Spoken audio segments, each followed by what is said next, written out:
to Teen 1D, and today I'm going to be giving a review or kind of my own feedback or my own experiences and sharing them about the Omnipod 5, which is an insulin pump for type 1 diabetics.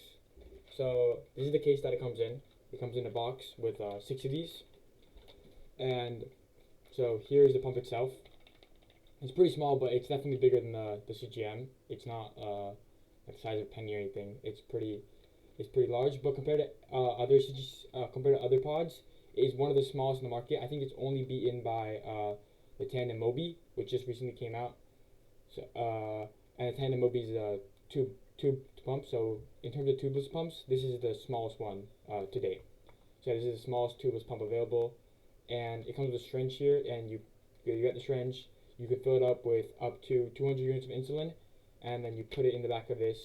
You pair it with either your phone or the controller here. It comes with the controller, and yeah, with that you're able to start the pod, and it's able to start working.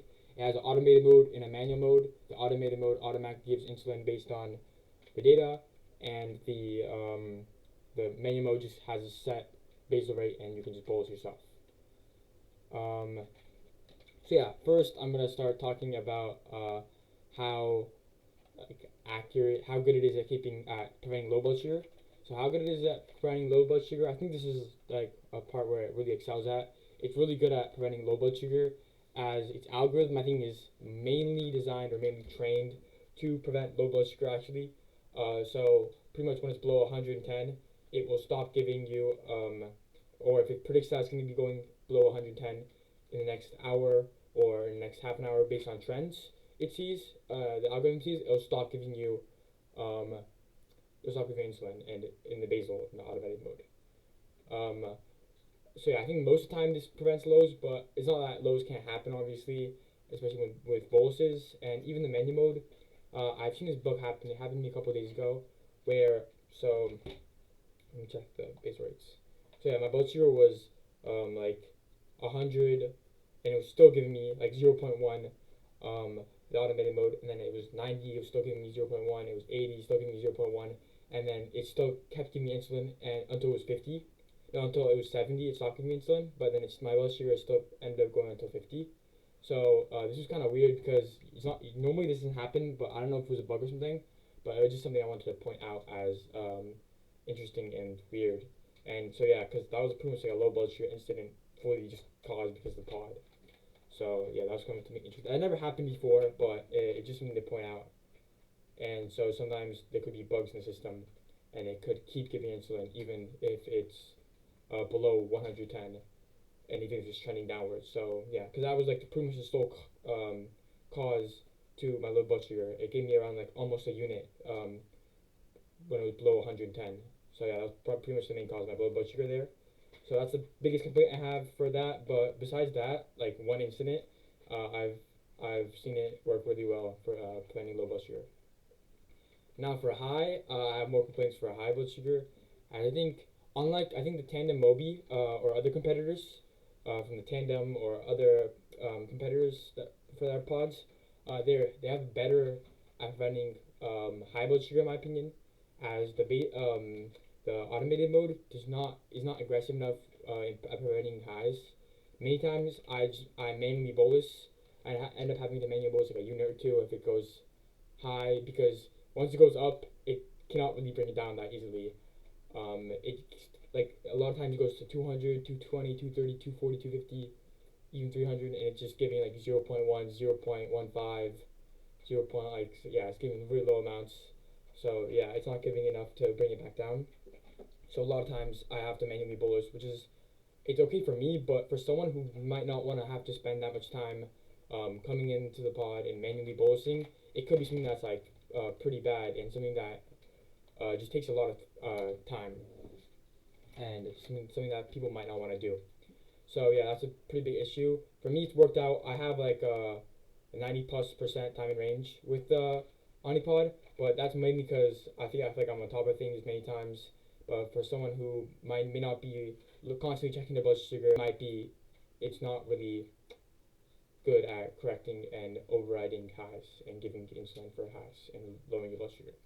So that's a main kind of feedback I have on it, that they should be more aggressive with dealing with high blood sugar. And even though high blood sugar is less dangerous than low blood sugar, I still feel like if they were more aggressive with high blood sugar, it would have been a lot better for the pump itself.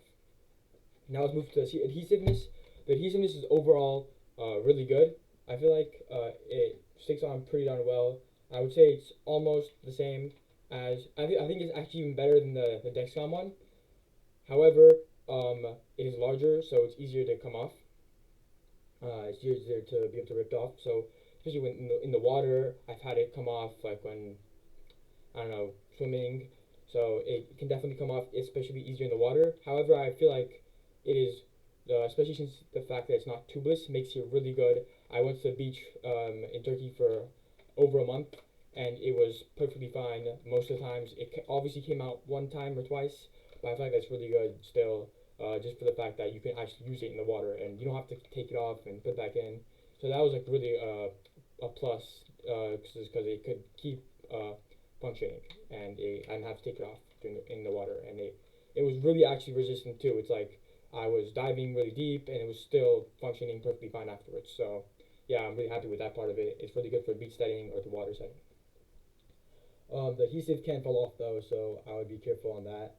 There isn't a patch or anything. Oh, there is a patch actually, but I don't really like the. It doesn't come with the box, and I don't really use it usually. Although I was using it sometimes in the beach, and it was helping a bit. But yeah, I think most times it's not necessary unless you're in the water. Also, another thing is, I think like it being tubeless and small compared to other things, other options. Even the Tandem Mobi, it is a little bit smaller, but it's tube. It has tube, which I feel like a lot of people prefer tubeless, especially people who are my age prefer tubeless pumps, just because it's more useful. It's not more useful. It's just way more handy. It's way more practical. It's much easier to use. Like you don't have to worry about like tube getting stuck or any of that stuff. However, the Omnipod 5 is really pretty expensive, especially if people like if you have insurance, it's fine and it can cover it. But if you don't have insurance, it can be really expensive to get, and it's not like a one time. It's not like a reusable like the Tandem or like tube pump. You have to buy one every single time, which can really add up if you don't have insurance. If you have insurance, it's not going to be mad that much. But if you don't have it, this is really not a really good option at all, just because the cost is going to like pile up and it's going to be so expensive. Yeah, also like the fact that you have to throw it away causes pod waste as well. Yeah, I also like how there's many sites in the Omnipod, and also I really enjoy the activity mode because it sets your target to 150, which allows you to prevent it from going low. Like I said, in general, this is really good at preventing lows. So yeah, overall, I would say this is really good at preventing lows with things like the activity mode. It's not so good at preventing highs. It's got a pretty solid adhesive and it's not tube. It doesn't have tube, which is a big plus.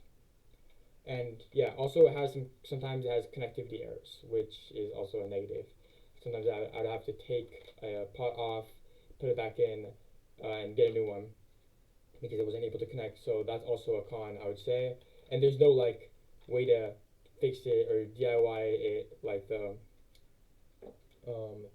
is with Dexcom by putting like a magnet or reapplying it. So yeah, that's a pretty big con. And that's it for the video. I hope you enjoyed. Thanks for watching, and I hope you enjoyed my review on the Omnipod 5 pump.